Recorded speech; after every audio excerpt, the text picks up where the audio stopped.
You had a foot defect. Club foot. A club foot? Yeah, not head. It's for life. It's for, I thought you had a... He once made America burst out laughing with a single line, "Homie, don't play that." Homie, don't play that. From a limping kid in Harlem to a trailblazer of black comedy, Damon Wayans carved out his place in pop culture with In Living Color and My Wife and Kids.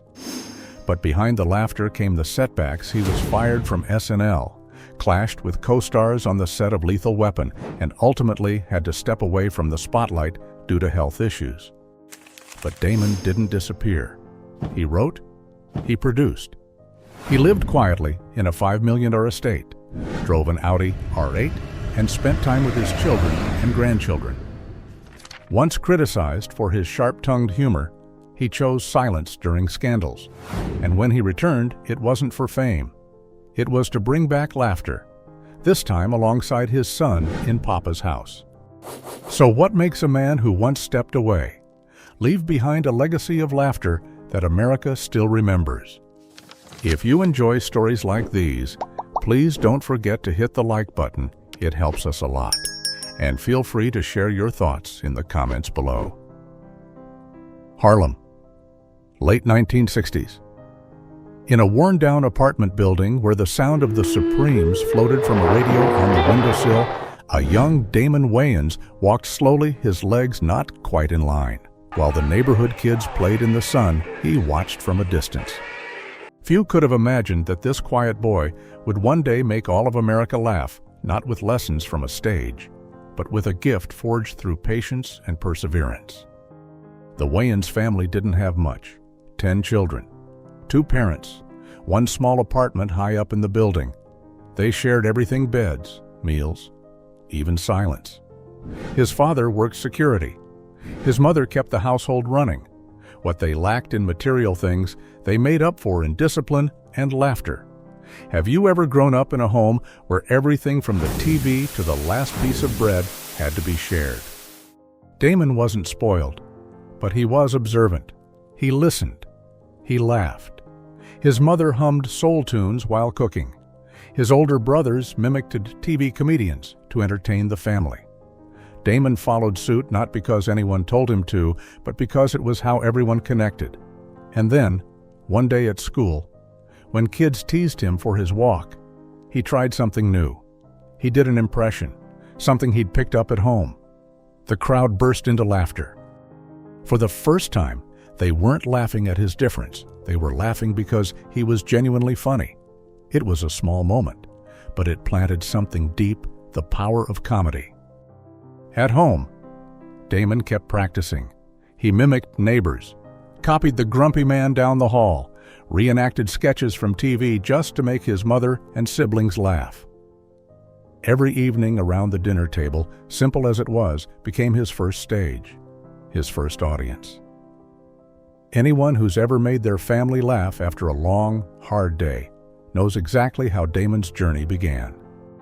His childhood wasn't easy, but Damon never folded.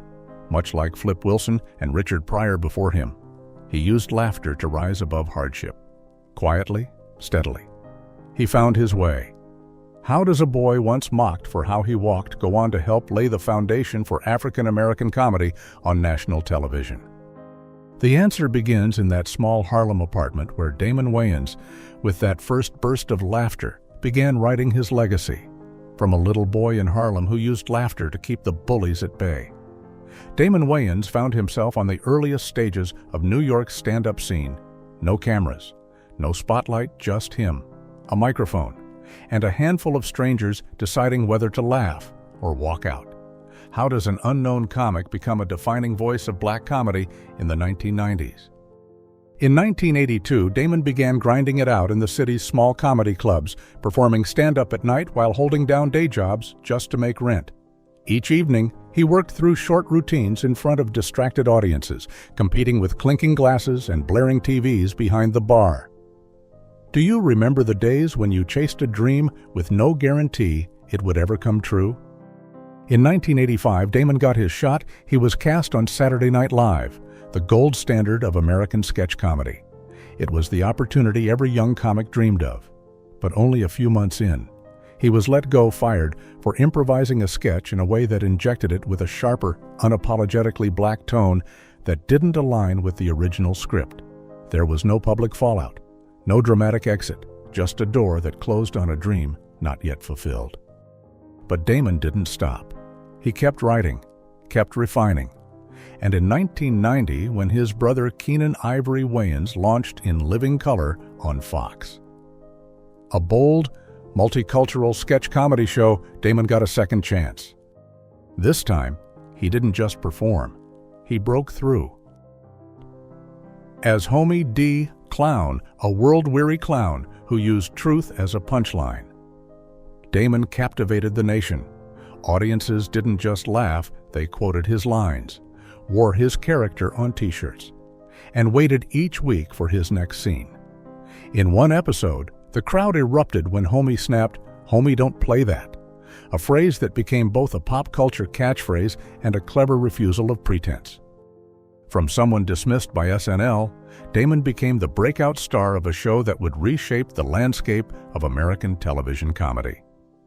In Living Color earned him 4 Emmy nominations and pushed black humor into prime time like never before. In an era where The Tonight Show and Johnny Carson set the tone for comedy, Damon brought something sharper, smart, bold, and rooted in reality. Critics began comparing him to Richard Pryor not because of his explosive style, but because of the quiet depth behind the jokes. Pryor was a storm. Damon, a steady current, calm but powerful. In 1992, at the height of In Living Color's success, Damon left to pursue film. He didn't grandstand, didn't overpromise, he simply went to work, wondering if he could make it on an even bigger stage. Rejected, overlooked, not given the spotlight. But Damon didn't quit. And that resilience is what turned a once unknown name into a trailblazer for the next generation of comedians. From late-night sets in gritty New York bars to vaulted ceilings bathed in soft light, Damon Wayans stepped into an entirely different world, one where the glow no longer flickered from neon signs, but shimmered off the 24-foot ceilings of a $5 million Los Angeles estate. After the breakout success of In Living Color, Damon Wayans proved he was more than just a gifted performer. He became one of the rare black entertainers who could command every corner of the comedy stage, from writing and producing to starring in the spotlight. In 1991, he made his move into film with The Last Boy Scout, sharing the screen with Bruce Willis. While the film leaned heavily into action, it was Damon's sharp wit and understated charm that helped it gross over $59 million domestically. That debut opened the door to a run of hit movies, including Mo Money, Major Payne, and Bulletproof, securing his place among the highest-paid comedic actors of the 90s. But his greatest success came on television. My Wife and Kids, 2001-2005, a show Damon created, produced, and headlined, earned a People's Choice Award in 2002 and a multi-million-dollar deal with ABC. Over 5 seasons, it maintained strong ratings and became one of the defining family sitcoms of the early 2000s. At the height of his career, Damon signed at least 3 7-figure television deals, not to mention the back-end profits from co-owning content rights. By the early 2010s, he was estimated to have earned over $30 million from acting, producing, writing, and show royalties, a remarkable feat for any black artist navigating mainstream American television. But what truly stands out isn't how much Damon made, it's how he chose to live once he had it all. Far from the buzz of Hollywood, Damon's Los Angeles home is tucked deep into Brentwood, shaded by towering palms and a wrought iron gate inlaid with vintage scrollwork. This isn't a house designed to impress, it's a place to live. A quiet statement from a man who once used laughter to hold on to his own sense of peace. The $5 million estate includes 5 bedrooms, soaring ceilings, and full-length glass walls that open to a lush backyard. The interiors feature deep walnut tones, gray marble surfaces, and warm golden lighting, creating a space that feels both refined and inviting. In the living room, next to a large abstract canvas, sits an old Yamaha piano. Damon sometimes plays a few notes not to perform, but simply to quiet his mind. His personal library rests near a wooden staircase leading upstairs, filled with works by James Baldwin, Toni Morrison, and a handful of dog-eared scripts with handwritten notes. In one corner is a tidy writing desk overlooking the garden where Damon penned part of his novel, Red Hats. Beyond the main house, he once owned a luxury penthouse in Santa Monica with a sweeping balcony that opened straight to the Pacific. Listed for nearly $6 million in 2016, the apartment featured African ebony floors, a dual-sided travertine fireplace, and custom recessed lighting. The master bedroom offered uninterrupted ocean views, while the living room held a large black and white portrait Damon with his brothers during their early career days. Both homes say the same thing Damon doesn't buy: to flaunt he chooses to live. Not flashy, not excessive, but a kind of quiet luxury from someone who knows exactly what brings peace and keeps only what matters. And when he leaves those spaces, Damon tends to drive vehicles that match his mindset: subtle, refined, and built for freedom. He doesn't chase quantity or rarity. Damon chooses cars the way he crafts dialogue: precise, purposeful, and reflective of who he truly is. First, there's the BMW 750i xDrive with a starting price of around $104,000. Jet black, cognac leather interior, and a soundproof cabin. He often uses this for work, projecting a calm, composed presence. What's unique: Damon rarely plays music while driving. He prefers silence to draft story ideas, or sometimes just listen to the engine. For others, it's a luxury car. For him, it's a wordless mobile office. Next to it, a Mercedes-Benz G550 priced around $140,000. Matte gray, non-reflective, Napa leather seats, and an ebony wood dashboard. This SUV has taken Damon through mountain roads on tour and sat quietly outside his mother's house during a quiet visit. No cameras, no spotlight. This is the car for days when you don't need to be a celebrity. And tucked away in the far corner of the garage, a true toy, an Audi R8 V10 Coupe, close to $160,000. Pearl white, deep bolstered sports seats, and a flat-bottom steering wheel made for speed. He never drives it to work. Only on Sunday mornings, along the Pacific Coast Highway where the wind is sharp, the road is long, and no one asks you to be anyone but yourself. For Damon, the R8 isn't about showing off. It's a quiet reminder that once he was just a kid in Harlem who dreamed of having his own car. Now, he's living it. He doesn't post these cars on social media. No personal chauffeur either. Driving, to Damon, is one of the few times he's alone, in control, and headed exactly where he wants to go. Because in the end, success isn't about speed. It's about owning your journey. In one of his few public interviews, Damon said, "I don't spend money for others to see. I spend it to feel at peace." And true to his word, despite ranking among the top-earning comedians of the 1990s, Damon never lived the typical Hollywood lifestyle. No wild parties, no designer hoarding, no backyard DJs. His habits are more like a reclusive writer than a TV star: early mornings, silent script writing, simple meals, and long stretches of family time. His closet isn't filled with high-end labels, but with classic white shirts, cashmere sweaters, and black leather shoes, all meticulously kept. To Damon, every purchase should last. He once invested a surprising amount in custom lighting for his office just so it felt like a small spotlight in a jazz bar. Instead of collecting watches, he holds on to a single Tag Heuer Carrera gifted by his brother Keenan when he left in living color. It's not the most expensive, but it's the only one he always wears on stage. Damon doesn't publicize his charity work either, though many sources confirm he has quietly funded benefit comedy nights for diabetes patients and covered tuition for young comedy students at UCLA, where his son once studied. To him, helping doesn't need applause. If there's a guiding philosophy in his life, it might be this: success is measured by patience. Style is defined by restraint. He lives enough, spends wisely, and knows what brings him joy: the right punchline, a quiet morning, and the presence of loved ones. In those simple things, Damon has created something larger than any role he's ever played, a life he authored on his own terms. Offstage, Damon Wayans is a devoted father and a quiet grandfather. Even with a thriving career, he never misses a chance to be on set when his son, Damon Wayans Jr., is acting. He doesn't interfere. No directing. No speeches. Just a nod. A gentle word enough for his son to know he's not alone. He has 4 children and several grandchildren.